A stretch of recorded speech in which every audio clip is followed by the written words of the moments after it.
ભરૂચ શુકલ તીર્થની જાત્રામાં નર્મદા નદીએ નહાવા ગયેલા 3 લોકો ડૂબ્યા, એકનું મોત, 2ની શોધખોળ ચાલુ.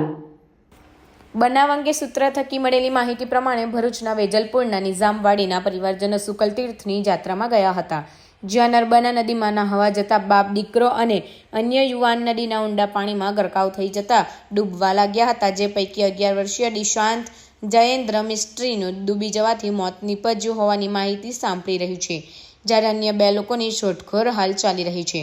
હાલ શુકલ તીર્થનો મેળો ચાલી રહ્યો છે. મોટી સંખ્યામાં લોકો જાત્રા તેમજ મેળો મહાલવા ઉમટી પડતા હોય છે. શુકલ તીર્થની જાત્રામાં દેવ દિવાળીએ ડૂબી જવાથી મોતના અહેવાલથી સિવિલ હોસ્પિટલ ખાતે મૃતકના પરિવારજનોના ટોળા નજરે પડી રહ્યા છે. આધારભૂત સૂત્રો પાસેથી મળેલી માહિતી પ્રમાણે 11 વર્ષીય દિશાંત જયેન્દ્ર મિસ્ત્રી નામનો કિશોર મોતને ભેટ્યો છે, જ્યારે વસંતભાઈ મિસ્ત્રી ઉંમર વય 45 તેમજ બિનિત વસંત મિસ્ત્રી ઉંમર વય 17 નાઓની શોધખોળ હાલ ચાલી રહી છે.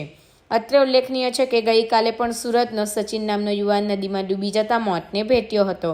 ત્યાં ટૂંકા સમયગાળામાં જ બીજો બનાવ સામે આવ્યો છે.